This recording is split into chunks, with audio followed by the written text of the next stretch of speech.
C'est un double hommage qui était rendu ce lundi dans tous les établissements scolaires de France. Double, car 3 ans, jour pour jour, après l'assassinat par un terroriste islamiste de Samuel Paty, professeur d'histoire-géographie dans un collège de Conflans-Sainte-Honorine, le moment était aussi au recueillement pour Dominique Bernard, professeur de lettres, poignardé à mort au lycée Gambetta d'Arras vendredi dernier par un ancien élève fiché S.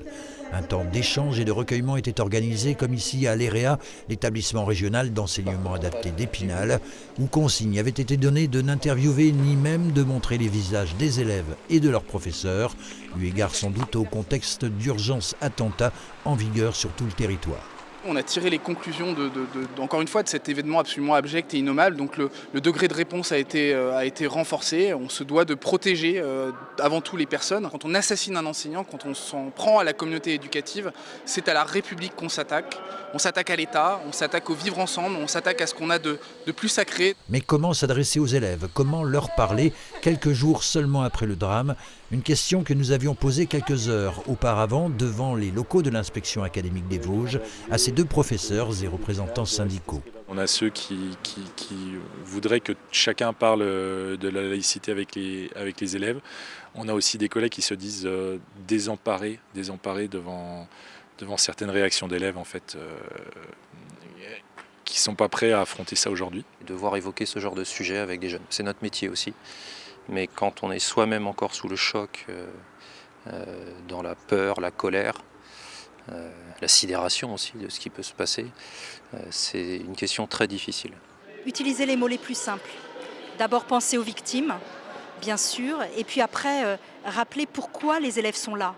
Chacun dans leur niveau de classe évidemment, ils sont là pour partager des valeurs, être éduqués, avoir des enseignements, ce qui s'oppose complètement à cet acte horrible qui a eu lieu vendredi à Arras. Nous saurons faire face ensemble.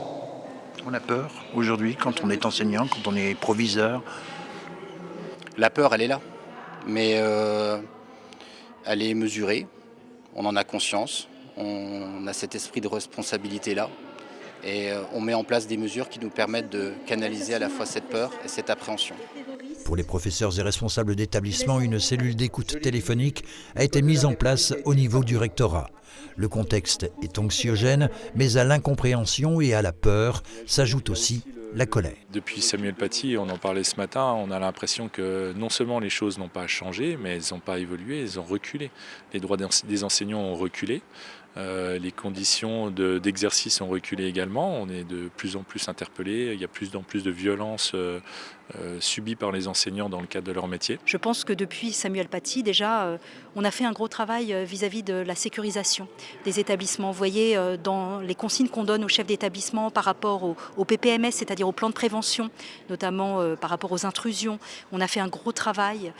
Ça, c'est une chose, évidemment, et ça permet de sécuriser les enseignants, je pense. Là, vous savez, on est passé au niveau Vigipirate urgence attentat, donc qui implique contrôle de sécurité à l'entrée des établissements pour toute personne extérieure, contrôle visuel des sacs, etc. Et je pense que c'est de nature à rassurer les équipes. Si rien n'était fait, peut-être qu'on se dirait que c'est dangereux, mais en même temps on va maintenir des réunions parents-prof par exemple, tout en vérifiant l'identité de toutes les personnes qui rentrent dans un établissement, et peut-être que des collègues se sentiront angoissés à l'idée de recevoir des parents les uns après les autres, dans ce climat où on se sent des cibles en fait. Des moments de recueillement qui se multiplient un peu partout en France et pas que dans les établissements scolaires, à l'exemple de celui-ci organisé comme dans de nombreuses autres communes vosgiennes par la municipalité des Hauts-Daciennes à la mi-journée.